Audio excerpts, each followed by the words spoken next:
Boa noite, meus irmãos. Boa noite. Gente, eu não sei vocês, mas quer me deixar feliz é me chamar para vir à igreja. E com um louvor desse, Deus sempre está falando aos nossos corações. É incrível quando Ele está sempre ministrando. Nós temos 2 filhos e eu sempre digo a eles que Deus sempre fala em todo. Tá bom. Deus sempre fala em todo o tempo. Então, primeiro eu queria agradecer ao bispo, à bispa, aos irmãos de nos receberem. Nós somos membros da Primeira Igreja Batista em Pompano Beach. Pastor Ney Ladeia, deixo aqui o abraço do nosso pastor e dizer da nossa alegria de estarmos aqui. Quem está na projeção para me ajudar? Enquanto o pessoal vai colocando aí, também quero dar boa noite, também quero agradecer o convite. Para nós é uma alegria, é uma honra, nos sentimos muito honrados, né, de estar aqui. Nós trabalhamos acompanhando, aconselhando, ajudando casais há mais de 20 anos. Fizemos 35 anos de casados e eu, como psicóloga, terapeuta de casais, já há quase 20 anos também atendendo casais. E há 3 anos, né, eu fui surpreendida por Deus, veio a oportunidade de escrever o meu primeiro livro, 6 Atitudes para o Casamento de Sucesso. Com isso eu comecei um projeto nas mídias sociais. Talvez alguns aqui já conheçam meu trabalho, já me acompanhem. Se você não conhece, vai lá depois para você conhecer. Também tem um canal no YouTube com vários vídeos que vão com certeza contribuir de alguma forma, tanto na sua vida pessoal, mas principalmente na sua vida conjugal. Bem, meus irmãos, aqui é a nossa família. Mateus e Amanda estão à minha direita. Mateus tem 7 anos de casado. Vitor e Robin à esquerda da Gisele. E tem 4 anos de casado. Ou seja, lá a gente casa os meninos cedo. Eu conheci Gisele, ela tinha 12 anos. E como ela falou, fizemos agora 35 anos de casado. A gente é apaixonado em família. A gente é apaixonado em casais. Porque a gente acredita que esse é um projeto de Deus, não é algo que a gente imaginou para ter filho ou para estruturar uma carreira, mas não, Deus nos deu um projeto perfeito para que de fato nós possamos crescer como pessoa, como comunidade e como igreja. Nós temos falado bastante sobre casal acima da média, casamento acima da média. Meu principal objetivo, propósito, né, é compartilhar conhecimento, conteúdo, tanto da experiência profissional como pessoal ali no YouTube, no Instagram, é exatamente incomodar as pessoas e ajudar as pessoas a não se contentar mais com um casamento apenas bom, razoável, um casamento na média, mediano, né? Que é aquele casamento ali na maioria. Para ter um casamento assim, na média, mediano, a gente não precisa fazer muito esforço, a gente vai empurrando, a gente vai levando. E as estatísticas mostram que menos de 5% das pessoas que estão casadas dizem estarem totalmente satisfeitas. É uma porcentagem muito baixa. Mas o grupo maior, a porcentagem maior, são as pessoas que estão acomodadas, se contentando, né, com o casamento da forma como eu falei, mediano. E esse não é o projeto de Deus para nós. Não foi isso que Deus planejou quando instituiu o casamento, desde lá da criação, né? Desde a criação. Então nós não podemos, principalmente nós que temos uma convicção cristã, né, que temos um relacionamento pessoal com Deus, que temos a palavra de Deus como a nossa regra de conduta, nós não podemos nos contentar com menos do que Deus tem para nós, amém? Então nós estamos aqui, essa é uma agenda totalmente de Deus, nós não podíamos imaginar que estaríamos aqui agora, não era para a gente estar no Brasil, né, nem aqui em Goiânia. Então nós cremos mesmo que estamos aqui em obediência, como instrumento nas mãos de Deus, para trazer uma palavra de Deus diretamente para cada um de vocês, porque Deus fala de forma singular, só Ele conhece o momento que você está vivendo, a sua necessidade. Então a gente fala assim para se apresentar, né, para que as pessoas possam ter uma noção, e a gente pode dizer que tem uma bagagem, uma experiência profissional, uma experiência pessoal, mas nada disso tem nenhum efeito ou valor sem o poder de Deus, sem a manifestação do poder de Deus. Mas Deus está aqui, Ele já está manifestando o seu poder, derramando a sua graça. Então eu quero desafiar você, não colocar a expectativa em nós, né? Ou às vezes no que você acha, na autoridade ou no currículo que a gente possa ter, na experiência que a gente possa ter, porque nós não somos nada, não podemos nada, se Deus, pela sua misericórdia, não nos usar como instrumento. Mas se Ele nos trouxe aqui, nós cremos que é o desejo do coração de Deus de nos usar nessa noite. Mas também, mesmo Deus manifestando o poder dele, também não terá efeito se você não estiver aberto para receber. Concorda? Então eu quero desafiar você também agora, abrir a sua mente, o seu coração, para ouvir a voz de Deus, para ouvir aquilo que Deus tem para falar ao seu coração. Se desarme, talvez você tenha tido um dia difícil, talvez foi difícil, estressante para chegar aqui, talvez tenha tido muitas barreiras, então deixa tudo lá fora, aproveita, já que você está aqui, que você chegou aqui, aproveita esse momento, esteja aqui por inteiro, coloque agora a sua mente, o seu coração aqui para ouvir aquilo que Deus tem para o seu coração, amém?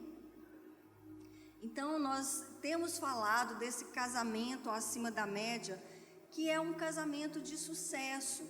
Então é importante também a gente deixar claro sobre o que a gente está falando, né?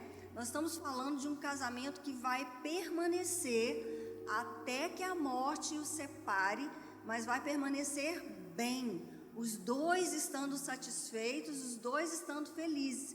Quando eu falei que o maior grupo é o grupo das pessoas que estão acomodadas ou se contentando, né, em viver um casamento mais ou menos, ou um casamento mediano, ou também um grupo que está se conformando em ter um casamento ruim.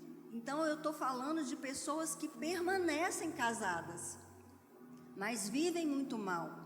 E eu falei da estatística, menos de 5% das pessoas estão totalmente satisfeitas. E isso inclui as pessoas cristãs, as pessoas que estão na igreja e que dizem ter uma convicção cristã. Então, permanecer casado não é sinal de sucesso, não é um casamento de sucesso, mas permanecer casado até que a morte nos separe, mas estando bem, felizes e satisfeitos, os dois, aí sim é um casamento de sucesso. E esse é o projeto de Deus.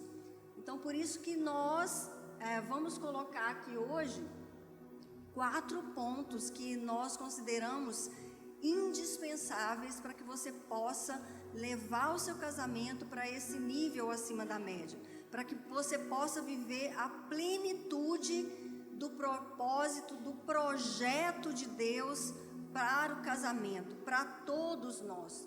Todos nós temos o potencial para viver esse casamento acima da média, esse casamento de sucesso. Mas é uma conquista diária, a partir de atitudes que nós assumimos de cuidado que vão nos levar a essa conquista. Então nós vamos colocar aqui 4 pontos que a gente acha, que nós consideramos que sem eles vai ser impossível você alcançar isso. Meu irmão, primeiro slide. Vamos por aí. Próximo.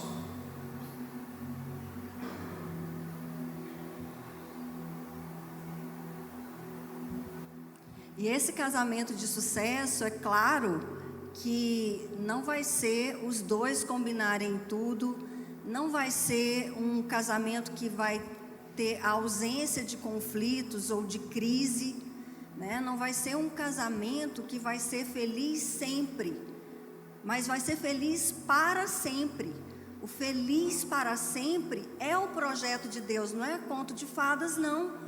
Só que as pessoas às vezes entendem feliz para sempre, feliz sempre. Mas esse casamento de sucesso, acima da média, ele vai passar por tristezas também, por derrotas, por escassez, né? Ele vai passar por adversidade.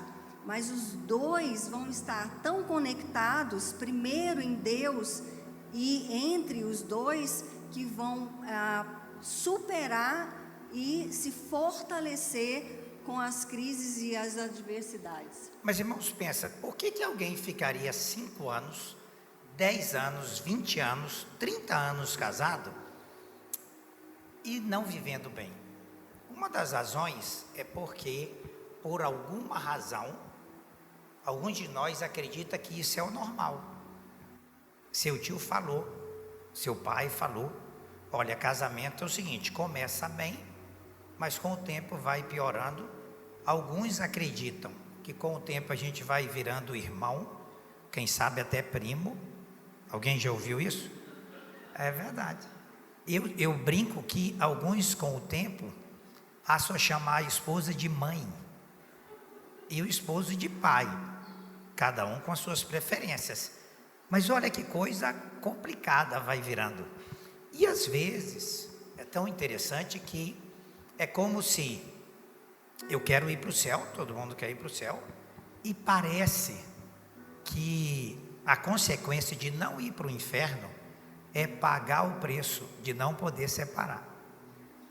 Eu brinco com Gisele que às vezes a gente vê um casal 10, 15, 20 anos juntos e parece que eles fazem o compromisso de como transformar a vida do outro o pior possível. Parece que eles combinam. Eu não sei se vocês já viram isso. Às vezes, se já viveram isso, porque isso é um grande desafio para cada um de nós.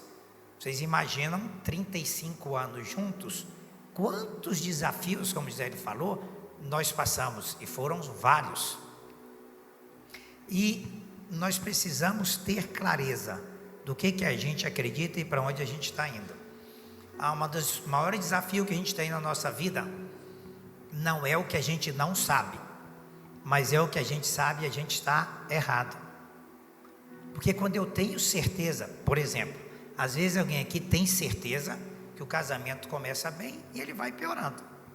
Ora, se você tiver certeza disso, você está certo, é o que vai acontecer. E aí que está o nosso desafio. Como renovar o nosso casamento, o nosso relacionamento a cada dia, para que ele sempre possa melhorar. E isso que a gente vai discutir nesses 4 pontos que a gente acredita pode fazer diferença na sua vida, como fez na nossa. E o primeiro ponto é ter um projeto de sucesso, né? Pode passar aí. Quem trabalha aqui com alguma coisa relacionada à construção, né? Talvez arquiteto, engenheiro, sabe que toda construção precisa de um bom projeto, um projeto que tenha pelo menos probabilidade de sucesso. E nós sabemos, como já dissemos aqui, que Deus nos deixou esse projeto de sucesso. O casamento, ele é uma construção conjunta para a vida toda.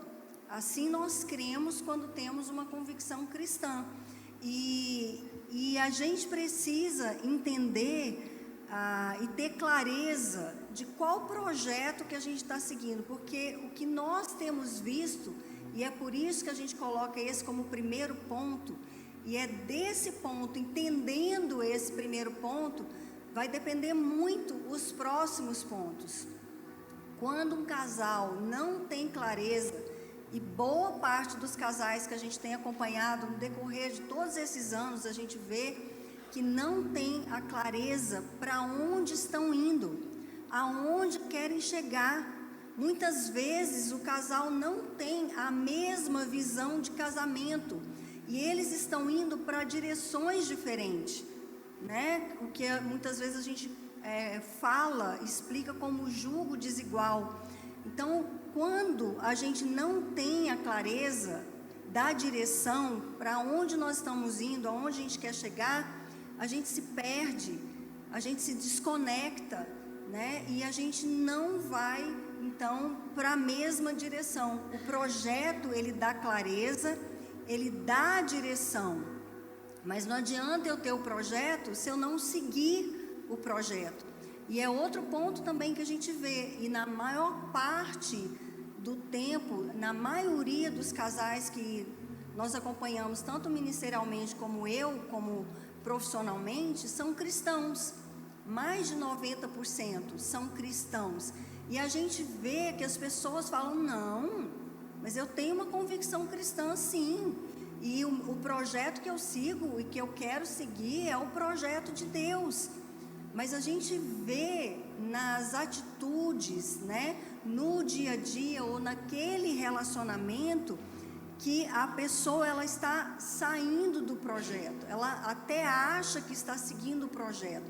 Então, a primeira reflexão que eu quero colocar para você, será que você tem clareza, você conhece bem o projeto de Deus para o casamento, o projeto de sucesso que Deus deixou para o casamento?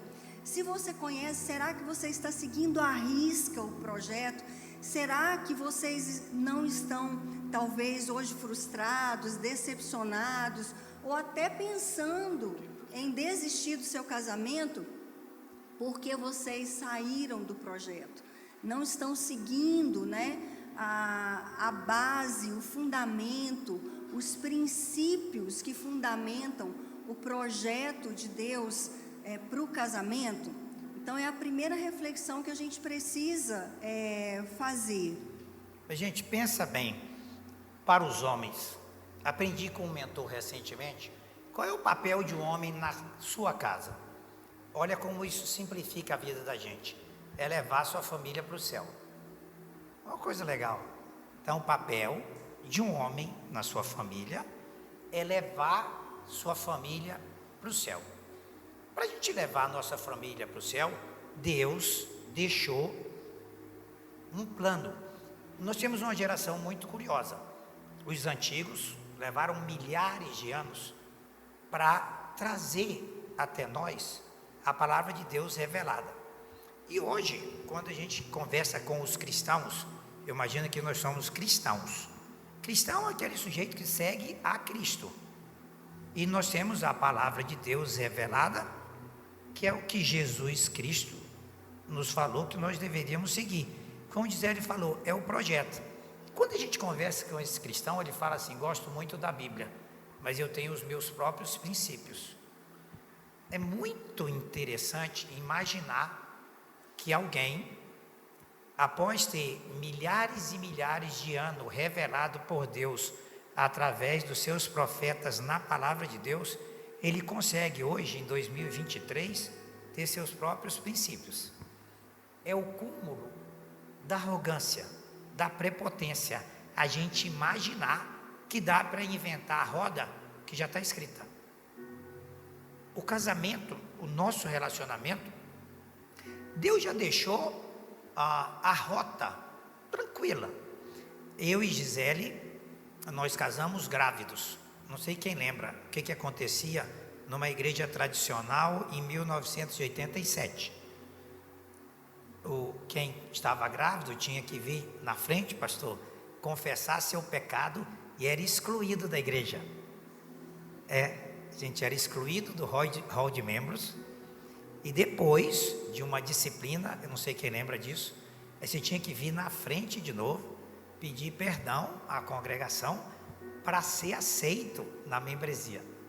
Então, às vezes, quando alguém olha a gente 35 anos depois, fala assim, não, é porque vocês deram sorte de estar juntos.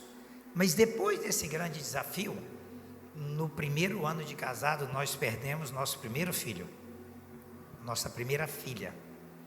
No segundo ano de casado, nós perdemos nosso segundo filho. Aí no terceiro ano, vamos dar um tempo de filho. Gisele teve um acidente de carro, fraturou todo o gradil costal, uma laceração hepática, a clavícula fraturou em 9 fragmentos e um trauma craniano. Então assim foi os nossos primeiros 3 anos de casado. E quando Gisele fala ter clareza das nossas convicções, é porque a gente sabia para onde estava indo. Você já perguntou para o seu cônjuge para onde que ele está indo? Porque às vezes, depois de um tempo caminhando junto, a gente descobre que os nossos caminhos estão indo em direções diferentes. Uma conclusão da física. Se eu estou em caminhos diferentes, quanto mais eu caminhar, pior ainda, se eu acelerar, mais eu me separo do destino final. E nunca foi tão importante a gente falar sobre isso, e é por isso que a gente acha tão relevante esse primeiro ponto. Pode passar aí, porque os fundamentos bíblicos, o fundamento do projeto de Deus para o casamento está sendo bombardeado. E nós temos visto cada vez mais casais cristãos se perdendo do projeto, saindo do projeto, e por isso se perdendo no seu casamento, e muitas vezes sendo influenciado por conceitos que estão sendo considerados ou ensinados e colocados como normais. E muitas vezes então desistindo, abandonando o projeto de Deus por um projeto proposto pelo mundo, pela sociedade, né? Ou um próprio projeto, como o Neymar falou. E o Neymar estava falando, nós nos casamos muito jovens. Eu tinha 17, o Neymar tinha 19. E eu estava grávida, então as perspectivas não eram muito boas. E além disso, os 10 primeiros anos de casamento foram bem difíceis mesmo, bem desafiador. Tanto é por isso que a gente fala, nós temos 35 anos de casado, então faz a conta. Tem uns 20 anos que a gente aconselha, ajuda ou acompanha casais. Então foram 15 anos de uma trajetória, de uma construção, de um caminho que nós tivemos que fazer. O nosso casamento não era acima da média, não foi acima da média, né, até esse tempo. Foi mais ou menos ali pelos 15 anos que a gente de fato começou a viver um casamento acima da média, onde os dois estavam satisfeitos e felizes. Mas no tempo da adversidade, nesses 10, 12 anos de muita dificuldade, onde nós humanamente pensamos sim, até mesmo em desistir, foi a nossa clareza de onde nós queríamos chegar, para onde nós estávamos indo, e de que nós queríamos o projeto de Deus para a nossa vida, para o nosso casamento. Então foi essa clareza de ambos que nos sustentou. Foi isso que não nos deixou sair do caminho ou desistir no meio do caminho. Mas é claro que humanamente as dificuldades, né, vieram. Então, o projeto de Deus, ele é muito claro, ele tem princípios muito claros e firmes e sólidos. E nós temos visto esses princípios se perdendo. Porque se você olhar ao seu redor, tudo que você assistir hoje, qualquer série, filme, novela, o que você for assistir, o que você for ler, a maior parte das coisas que você for acessar na internet, você vai ouvir que o casamento monogâmico é um fracasso, que o casamento monogâmico não vale a pena, que é uma certeza de fracasso. Se você quer viver uma vida enfadonha e ficar depressivo, e como o Neymar disse, se tornar 2 irmãos dentro de casa, invista no casamento monogâmico. É isso que está sendo dito em todos os lugares, né? Também você vai ver que família, né, amor, qualquer amor, o amor de qualquer forma, qualquer amor é válido, e que família é qualquer pessoa, né, que se amar, e que o casamento ele tem um prazo de validade, que o casamento é enquanto o amor durar. Se o amor acabar, ou se você encontrar alguém mais interessante, por que não? Por que insistir? Então é isso que você vai ouvir ao seu redor, né? Então nós temos que ter muito cuidado, e Deus tem colocado no nosso coração para trazer essa palavra de alerta, de despertamento para os casais cristãos, porque você seguir o projeto de Deus é você seguir os princípios que fundamentam o projeto de Deus, né? Que é um casamento entre um homem e uma mulher, monogâmico sim, indissolúvel. É claro que existem extremas exceções, mas são extremas exceções, não são regras como estão sendo colocadas, né? As funções bem definidas, os papéis do homem, da mulher, do esposo e da esposa. Eu que tenho projeto nas mídias sociais, todas as vezes que eu faço um post ou um vídeo, ou eu respondo uma pergunta falando sobre o papel da esposa e do esposo, as pessoas assim caem mesmo em cima de mim. Eu recebo muita crítica. Que absurdo! Você que se diz uma doutora, você que tem, né, uma experiência, uma formação, isso é muito ultrapassado, isso não existe mais. Então, nós temos visto uma influência do projeto fracassado e falido, né, que está sendo vendido aí e disseminado, entrando nos casamentos cristãos. Então, por isso, essa palavra de reflexão, porque além dos princípios que fundamentam, qual é a principal coisa desse projeto? Deus é o alicerce inabalável desse projeto. Então, se você realmente segue o projeto de Deus, então Deus faz parte da sua vida, mas faz parte ativa, né? Ele tem uma participação ativa no seu casamento também. E quando ele tem uma participação ativa, ele é a força extra que nós precisamos no tempo difícil, no tempo de adversidade, que fica difícil sustentar os votos que nós fizemos no altar. Porque quando nós fizemos o voto de amar um ao outro até que a morte separe, cuidar, ser fiel, na alegria e na tristeza, na saúde e na doença, né?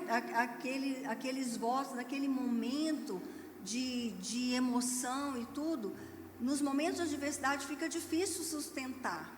Mas quando Deus é essa força extra, é a terceira dobra da corda, né? Que não vai deixar quebrar facilmente.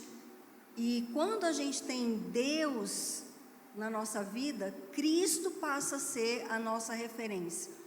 Então, se tem o maior segredo para um casamento de sucesso, para você viver a plenitude do projeto de Deus na sua vida, é ter Cristo como referência. E ser cristão ter uma convicção cristã tem a ver com Cristo. Não tem a ver com religião, nem com denominação. Então, se você é realmente um cristão, o seu alvo principal de vida é imitar a Cristo, é ser igual a Cristo, é ser semelhante a Cristo. Então, se eu e Neymar fizemos essa decisão, essa escolha um dia, e o meu alvo é ser parecida com Cristo, e o alvo dele é ser parecido com Cristo, não tem como esse casamento dar errado. Mas o que nós temos visto são cristãos que dizem querer o projeto de Deus, que estão seguindo o projeto de Deus, mas isso não reflete na forma como eles se tratam. Isso não reflete em casa, no casamento. Não há disposição para perdoar, não há disposição para servir antes de ser servido. Não há uma tentativa, pelo menos, de amar incondicionalmente, de aceitar o outro, né? Mas, irmão, se a gente segue a Cristo, quem que você segue no Instagram? Ou no YouTube? É muito interessante que quando a gente se dispõe a caminhar junto, quem que caminha com a gente? É muito interessante que às vezes você vê um casamento, tanto um quanto o outro, dizendo assim, eu quando casei com você, já tinha os meus amigos, ou já tinha as minhas preferências, ou já tinha os meus hobbies. E essa questão de amigo é algo que me chama muita atenção. Quem é o nosso amigo e quem pode caminhar conosco para que de fato esse projeto tenha sucesso? Primeiro, quem tem influenciado, quem tem influenciado quem a sua vida, influencia seu a minha casamento? casa? Para mim, amigo, ele precisa entrar em 4 critérios. Amigo é aquele que me aproxima de Deus. Amigo é aquele que me aproxima da minha família. Amigo é aquele que se alegra com a minha vitória. E amigo é aquele que fala o que eu preciso ouvir, não o que eu quero ouvir.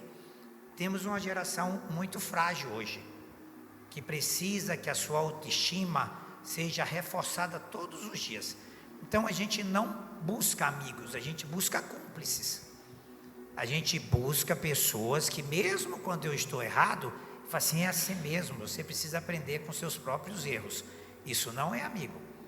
Então, se quem caminha com você não aproxima você de Deus, não aproxima você da sua família, não se alegra com a sua vitória e não fala o que você precisa ouvir, você pode chamar essa pessoa do que você quiser, mas seu amigo ele não é. E como Gisele fala, quem caminha com a gente?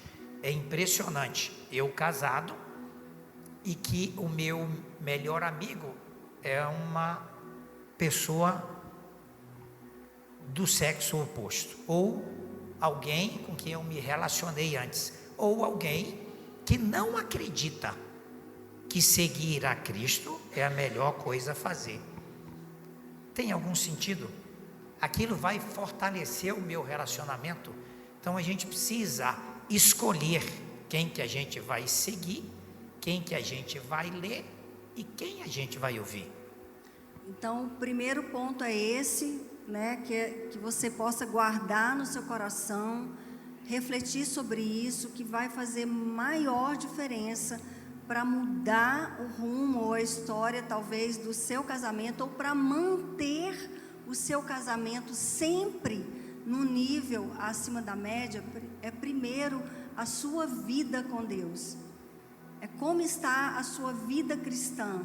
É buscar uma vida cristã genuína.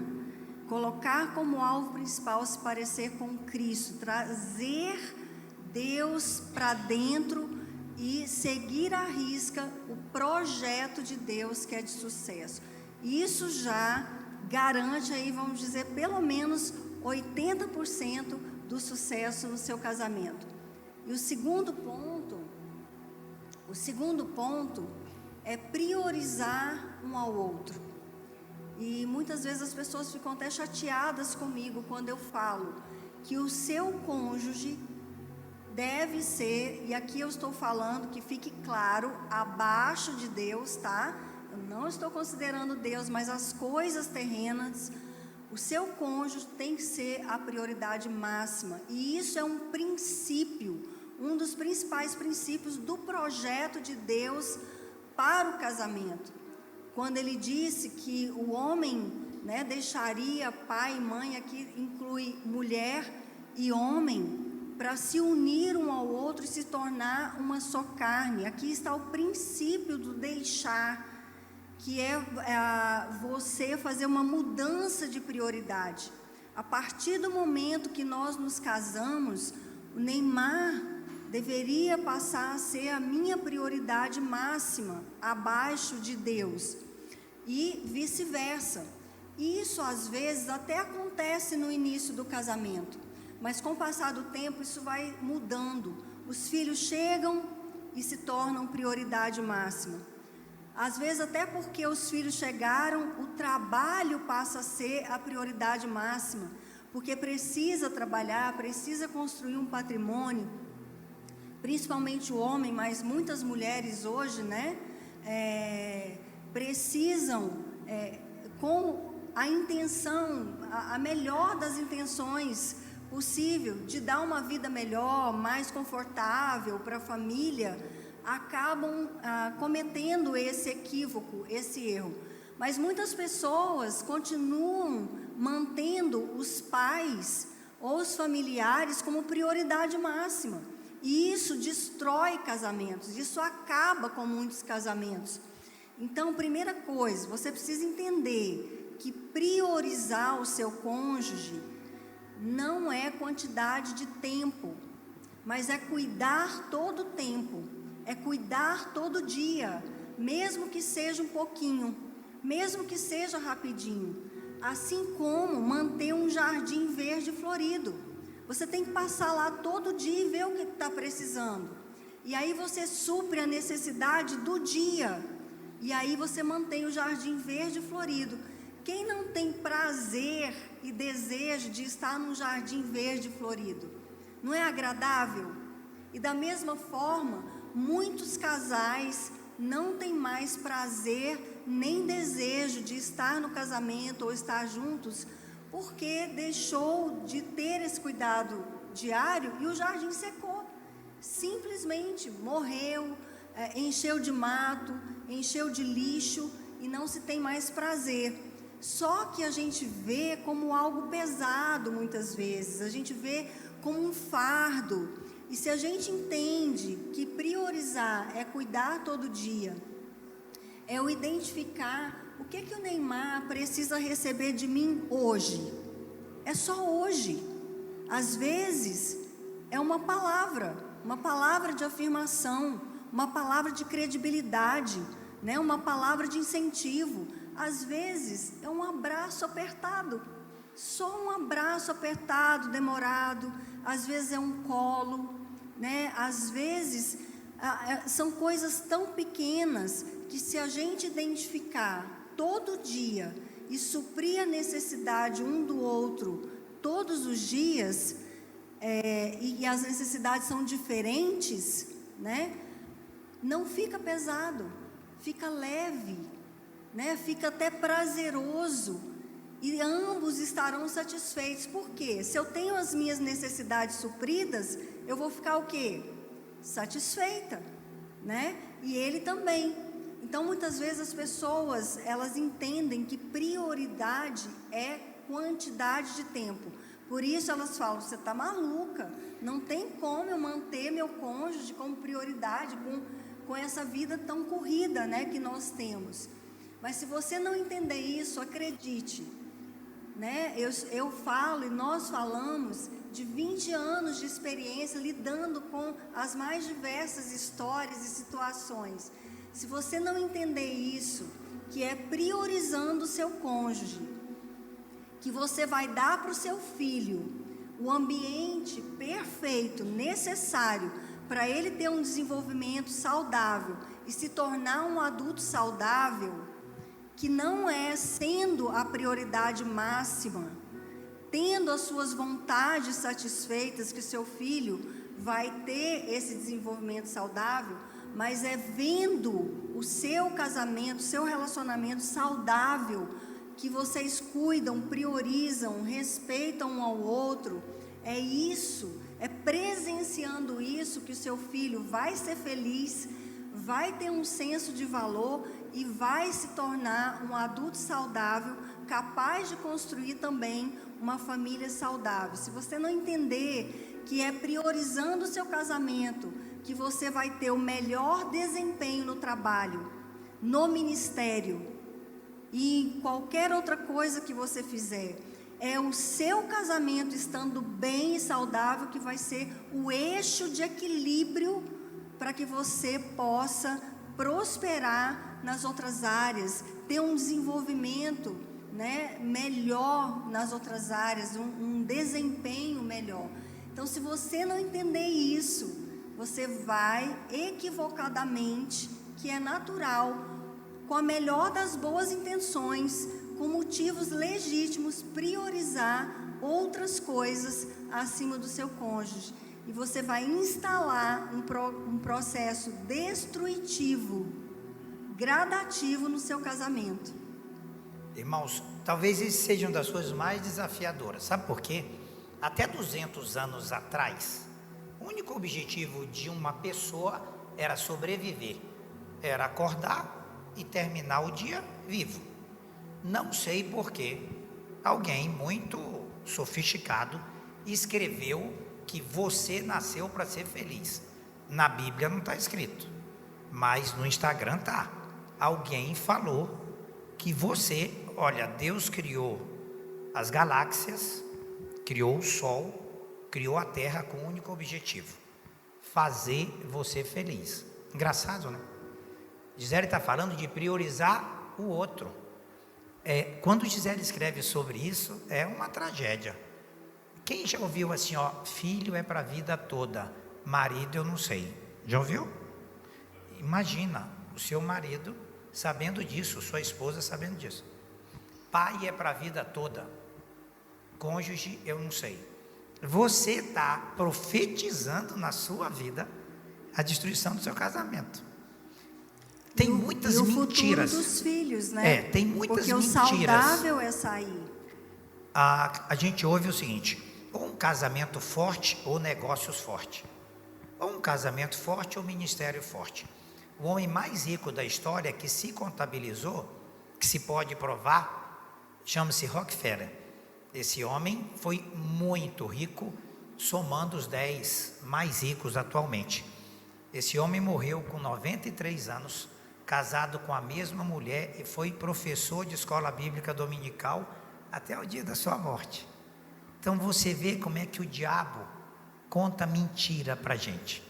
Então a gente tem a impressão, quando Gisele fala sobre isso, eu li recentemente alguém dizendo assim: agora sim, eu encontrei um novo parceiro e agora eu espero que ele me faça feliz. Então nós temos uma geração com a baixa estima incrível, que ela acha que Deus, o universo, a terra, tudo existe para que ela seja feliz. Quando o Senhor nos criou com um propósito, para ser bênção na terra, para ser bênção na vida do outro. E aí, quando nós falamos sobre isso, alguém fala assim: quer dizer que eu não mereço ser feliz? Sinceramente, eu não tenho a menor ideia. Não tenho a menor ideia.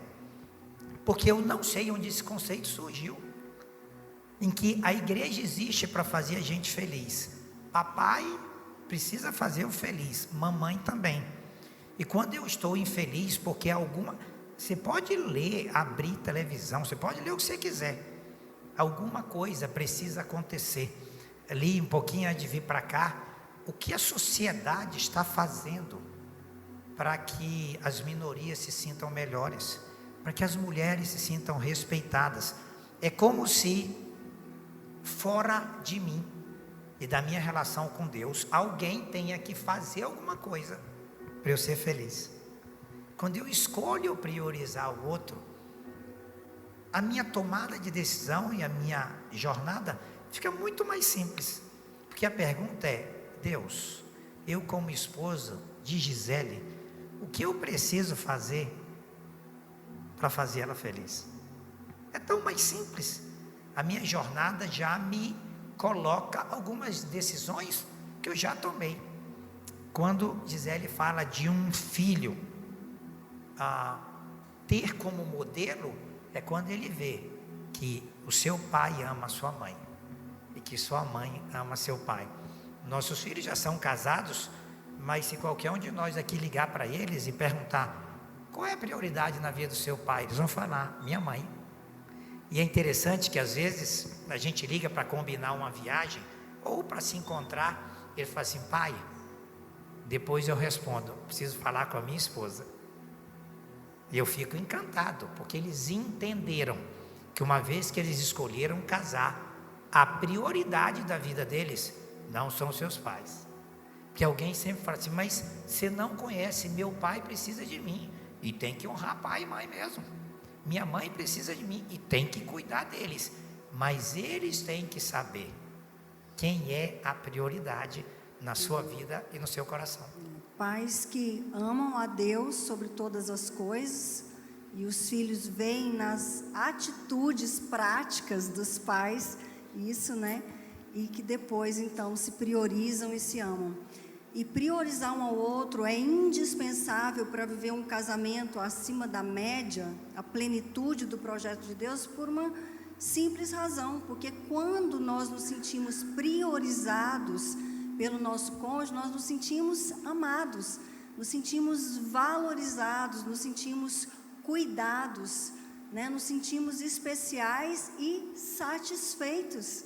Então, por isso que é tão importante. Quando a gente fala isso, foi porque nós também cometemos esse equívoco.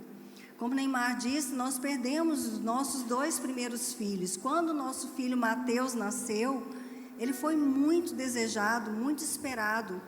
E, olha, por um motivo, parece até justo, né? Por um motivo muito legítimo. O Mateus passou a ser a minha vida, né? A minha prioridade máxima. Eu comecei a viver em função do Mateus e comecei a negligenciar o relacionamento conjugal.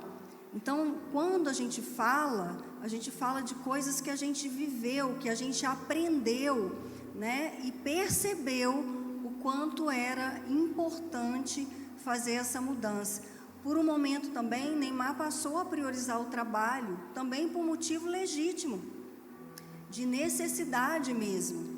Mas eu me sentia negligenciada, eu não me sentia cuidada, não me sentia amada, e isso gera uma insegurança. Será que ele não me ama mais? Né? Será que ele não sente mais a mesma coisa por mim? Será que ele está com alguém? Isso vai gerando que eu falei, um processo destrutivo de desconexão, de afastamento e esfriamento no casamento. Então fique aí com mais esse ponto, guarde no seu coração para você pensar e depois vocês conversarem sobre isso. O terceiro ponto é resolver os conflitos, e é o que menos acontece, né, nos casamentos. As pessoas vão jogando para debaixo do tapete, vão protelando. Por quê? Porque nós temos muita dificuldade de ter conversas difíceis. O que é conversas difíceis, Gisele?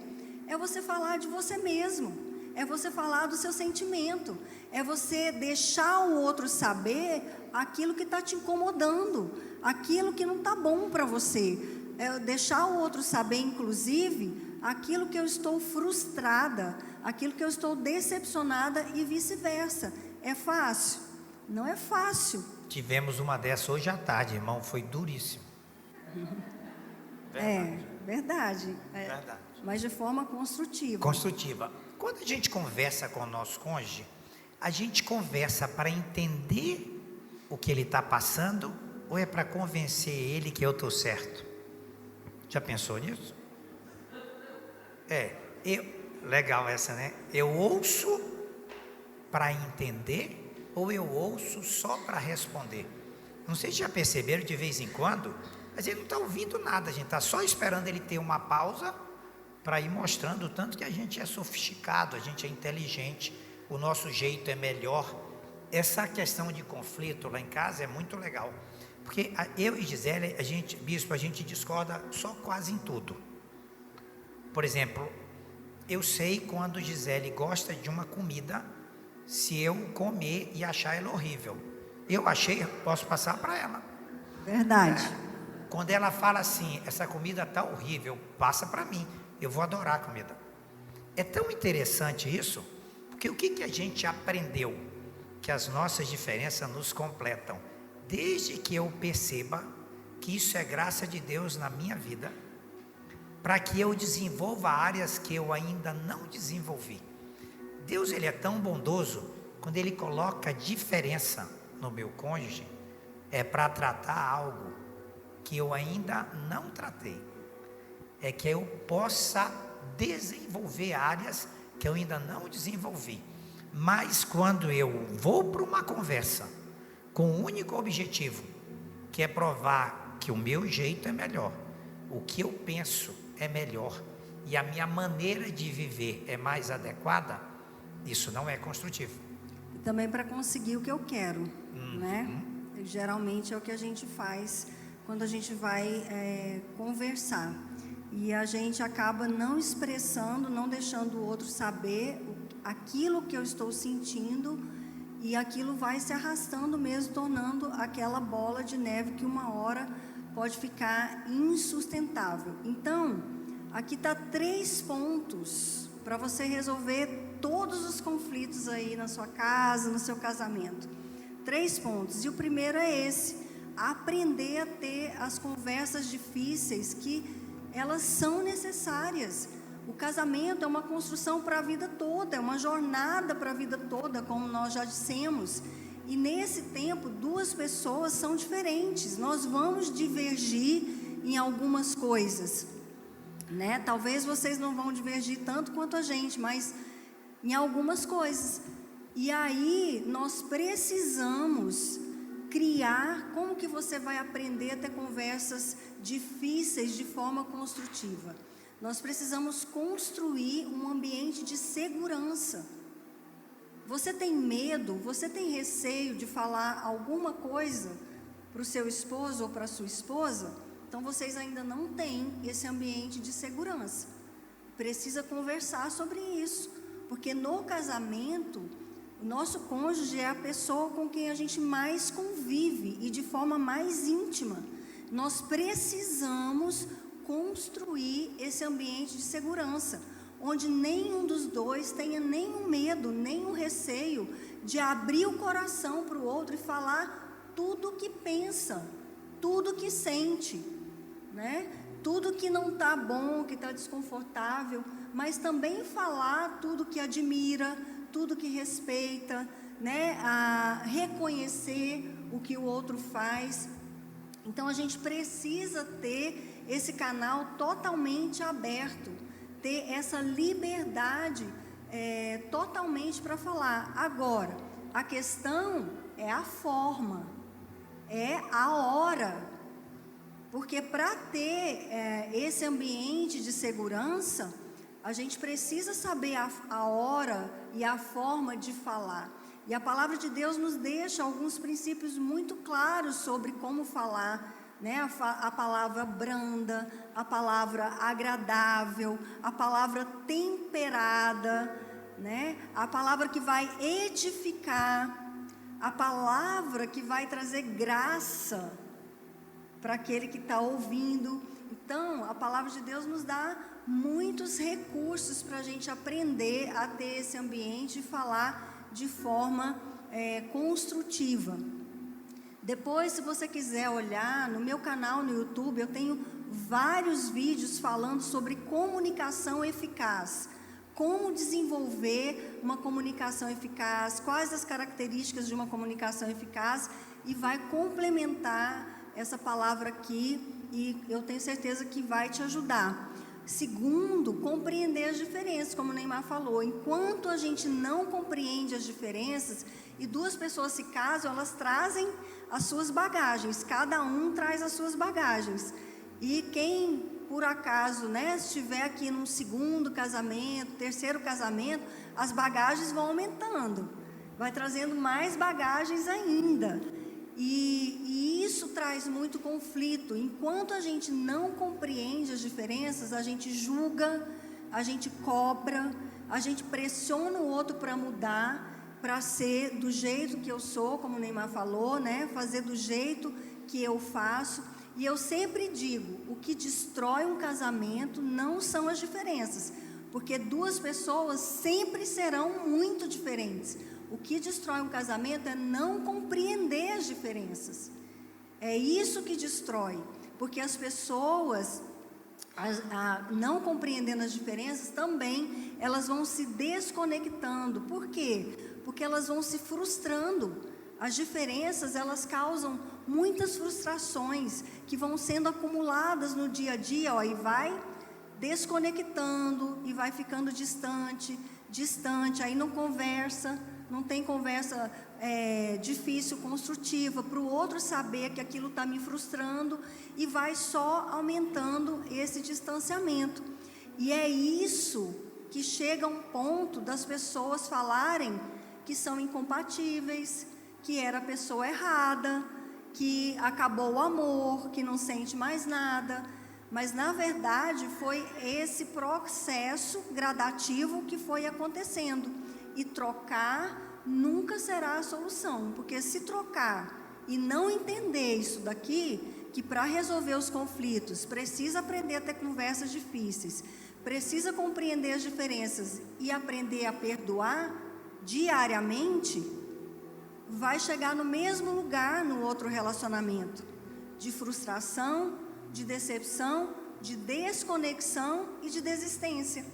Então, por isso que nós precisamos entender e começar a assumir essas atitudes diariamente, para a gente levar o nosso casamento para um nível acima da média, mas também para manter, porque se a gente não continua tendo as atitudes, o casamento vai descer de novo, né? Não vai manter ali acima da média. Então, guarda aí.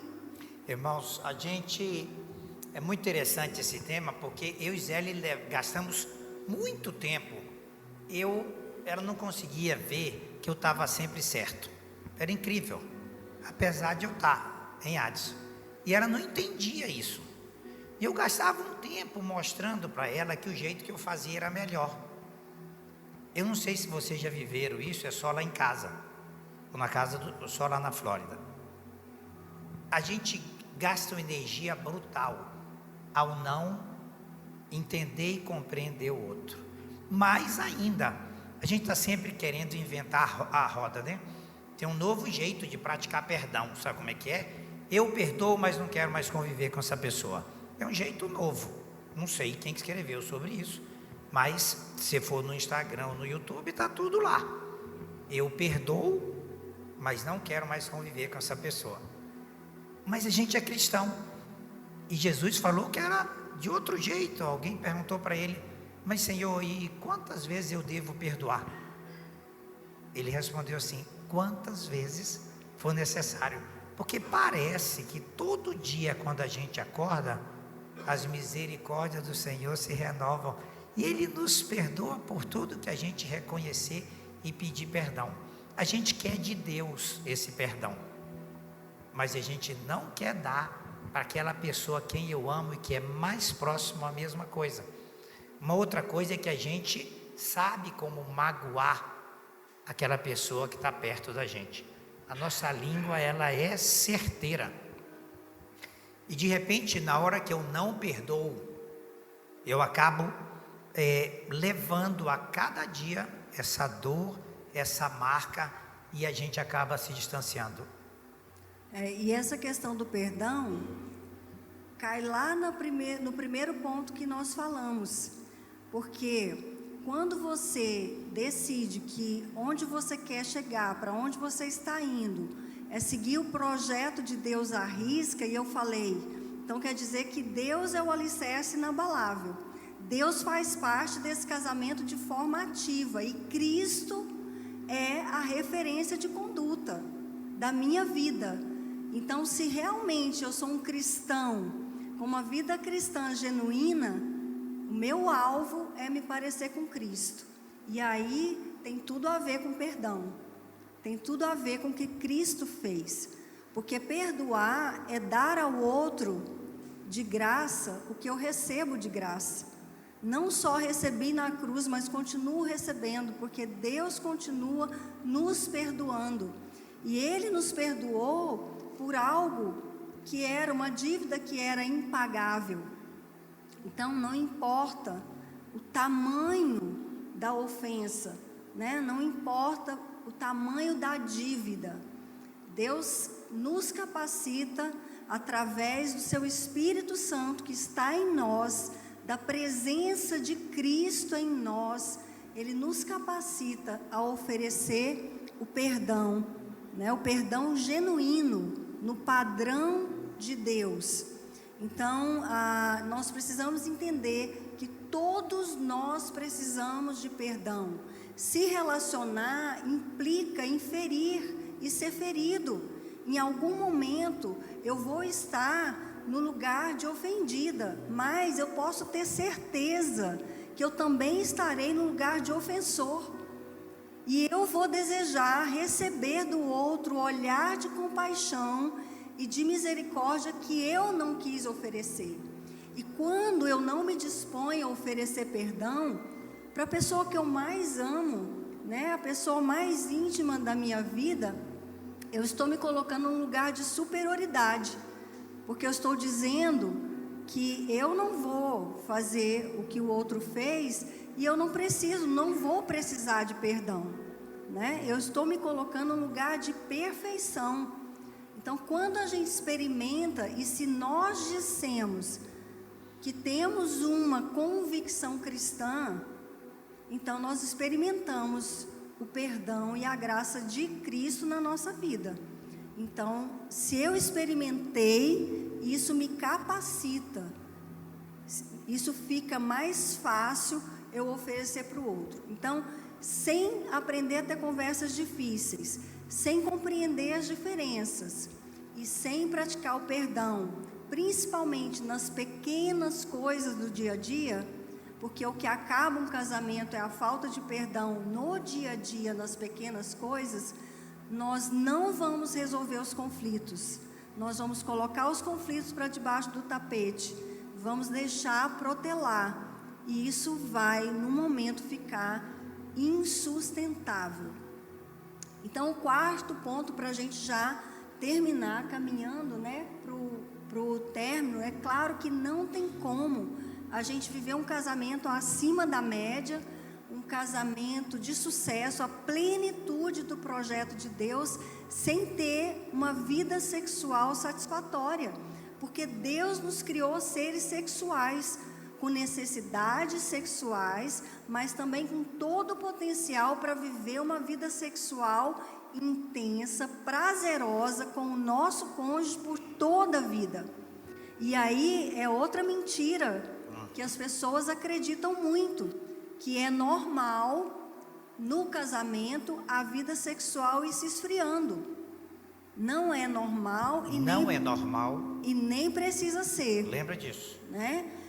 Então nós precisamos valorizar a nossa vida sexual, porque quando você valoriza, você também prioriza, você também investe.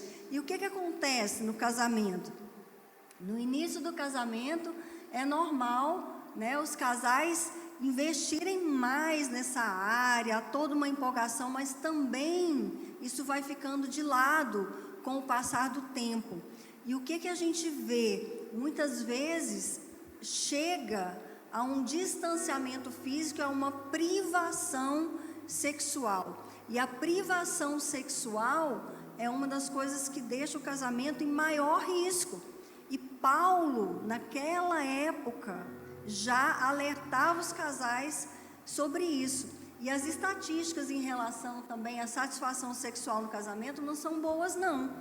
70% das pessoas casadas dizem não estarem totalmente satisfeitas na sua vida sexual. É uma porcentagem muito alta. E muitas vezes é por deixar de valorizar, por deixar de investir. E muitas vezes por acreditar que é assim mesmo. É assim mesmo, sempre ouvi falar, todo mundo fala que é normal, né? Como o Neymar falou, com o tempo a gente vai virar irmão mesmo. Não, não é esse o projeto de Deus, não precisa ser.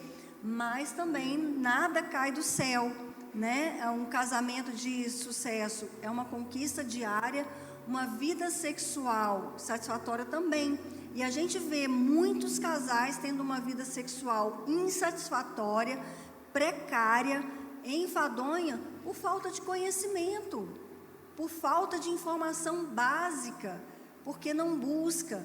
Nós precisamos estar sempre buscando, investindo nessa área, porque cada fase da vida, cada fase do casamento, nós vamos ter que aprender, né? E só os dois juntos podem encontrar um padrão onde vai ser satisfatório para os dois. Não existe uma regra pronta.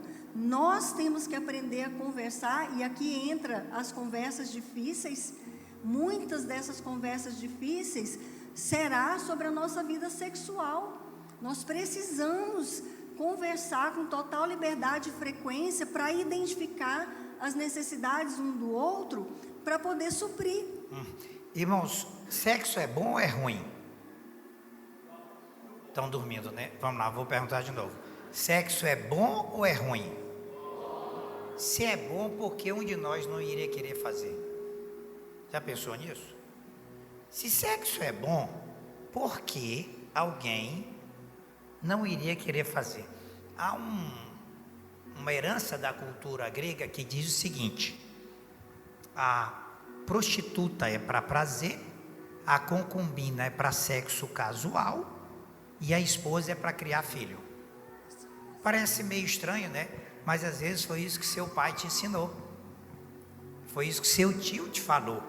Então, certas coisas a gente faz em casa, certas coisas a gente faz fora de casa. E é tão interessante que quando a gente incorpora princípios que não são o projeto de Deus, aquilo passa a ser uma verdade. Se você foi educado pelo seu pai ou pelo seu tio, como Gisele falou, ou pela sua mãe, que é bom no início, é interessante que muitas vezes a gente vê isso sendo pregado. No início é amor, depois fica só o respeito e a gente vira primo. Isso só pode ser coisa do diabo, de Deus não é não. Porque o que acontece hoje é que as pessoas não querem estudar. A sua iniciação sexual, geralmente, hoje, é na pornografia. Para vocês terem uma ideia, uma criança, ela é exposta à pornografia hoje com 8 anos de idade. Não sei que idade tem seu neto nem seu filho. E essa criança, ela vai dos 8 até os 16, 17, acreditando que sexo é o que ele vê no filme. Quando ele se confronta com a realidade, começa o problema. Só que as estatísticas mostram que hoje, em torno de 75%, 78% da população consome pornografia regularmente. E aí, o que você vê numa performance de um filme, digamos de 1 minuto e meio, 3 minutos, que levou 3 dias para ser feito, você acha que aquilo é para você. Você não estuda. Eu não sei quem pratica esporte aqui, mas quem pratica, você já experimentou jogar com alguém que é muito ruim e você é bom? No nosso relacionamento sexual é a mesma coisa. Se um de nós não tem disposição e interesse, por quê? Muitas vezes não se estuda. Quando a gente casou, eu tinha 19 anos, Gisele tinha 17. Nossa realidade era uma. 10 anos depois era outra. 20 anos depois era outra. Eventualmente, quando a gente vai conversar sobre o tema, a gente descobre que algumas convicções que eu tinha de algo que ela gostava, só estava na minha cabeça. Ela nunca gostou. Interessante. A gente só esqueceu de perguntar, um perguntar para o outro. Por exemplo, eu sempre falo para os homens Pelo menos antigamente, hoje parece que está mudando. Os homens gostavam de fazer sexo. Parece que hoje a prioridade é jogar videogame, pastor. Ir para o futebol com os amigos, parece que é um negócio mais antigamente. E esses homens, eles queriam que suas esposas também quisessem ter relação sexual com ele. Eu tenho uma receita que geralmente funciona. Geralmente sempre. Sempre. Você imagina que você quer que sua esposa se apaixone por você a ponto de ter interesse, de querer ter relação sexual com você.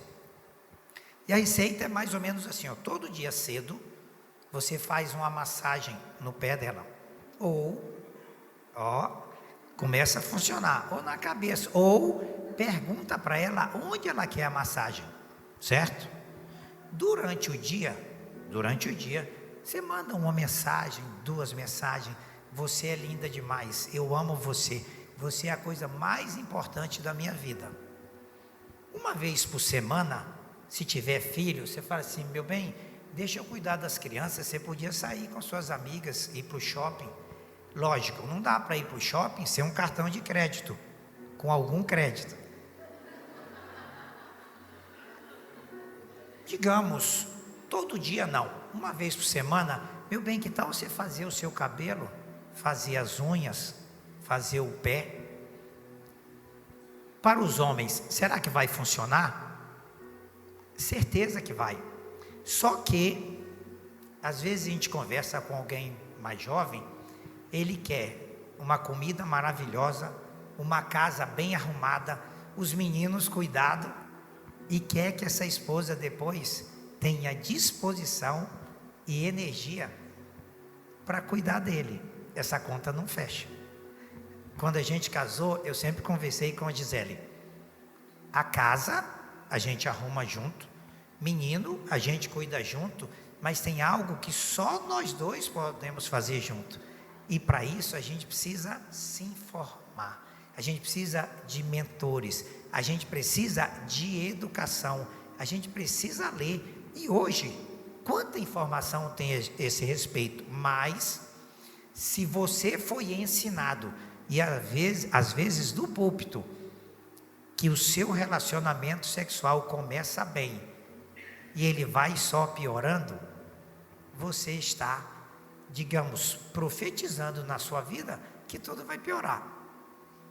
Então, para a gente terminar, as pessoas gostam de receitas, né?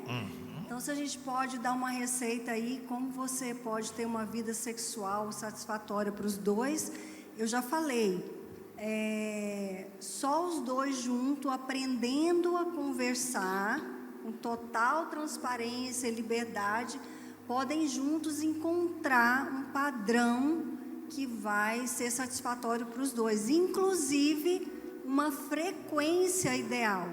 Mas a gente pode ver e pode dizer que Paulo, olha quanto tempo atrás, naquela época, já dava a receita para os casais, né? Isso aqui é um conselho de Paulo para os casais naquela época. E o que Paulo está falando aqui, quando ele diz que o marido deve cumprir os seus deveres conjugais para com a mulher, da mesma forma a mulher com o seu marido, a mulher não tem autoridade sobre o seu próprio corpo, mas sim o marido, da mesma forma o marido não tem autoridade sobre o seu próprio corpo, mas sim a mulher. Não se recusem um ao outro, exceto por mútuo consentimento durante certo tempo, para se dedicarem à oração. Depois unam-se de novo, para que Satanás não os tente por não terem domínio próprio. Resumindo rapidamente, o que Paulo está falando aqui, estejam disponíveis um para o outro sempre. Evitem a privação sexual a qualquer custo, porque Satanás, ele não vai perder a oportunidade. Ele vai tentar, quando há uma privação sexual, os dois vão ficar vulneráveis, e Satanás, ele vai entrar em ação mesmo, pode ter certeza. E quando é a privação sexual? Só cada um pode dizer. A privação sexual é quando um dos dois está se sentindo privado nessa área, não está satisfeito, não está suprido nessa área, né? E aí é a importância da gente buscar informação e conhecimento, porque nós somos diferentes, tanto quanto homem e mulher. Há uma diferença muito grande na sexualidade de um e de outro, mas também há diferenças de temperamentos, há diferenças pessoais, de preferências, de necessidades. Por isso que só os dois juntos, conversando com total liberdade, vão poder encontrar, inclusive, a frequência sexual que seja ideal para os dois, para que nenhum dos dois se sinta privado.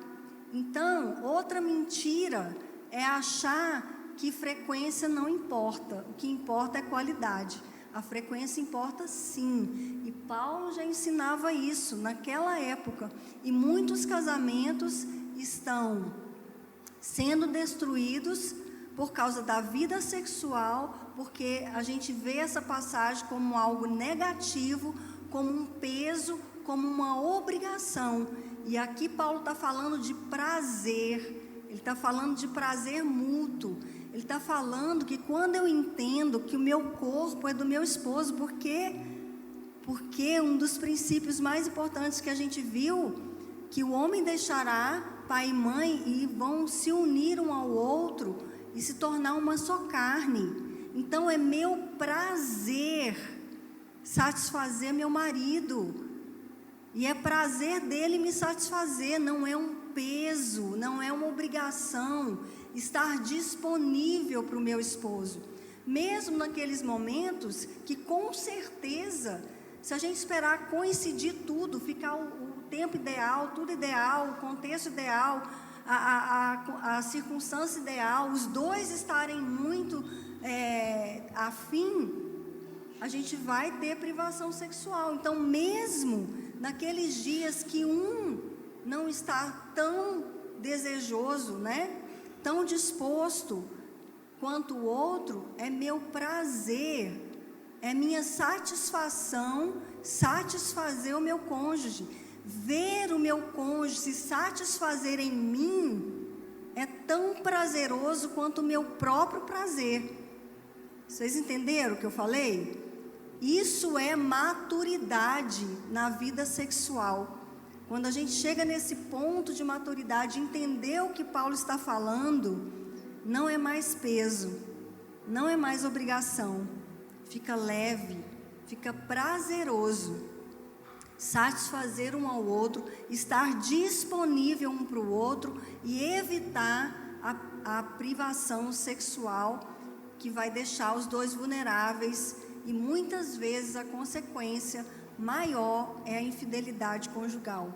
E a gente tem visto um índice de infidelidade conjugal muito alto, e na maior parte das vezes havia uma privação sexual naquele contexto ali, naquela história. Então fique também com essa reflexão para fazer, para conversar. E aqui, é claro, a gente colocou de forma meio panorâmica cada ponto, né? Se você quiser se aprofundar, eu tenho conteúdos e vídeos no meu canal falando mais detalhadamente sobre cada um desses pontos. Para a gente fechar, você quer falar alguma coisa?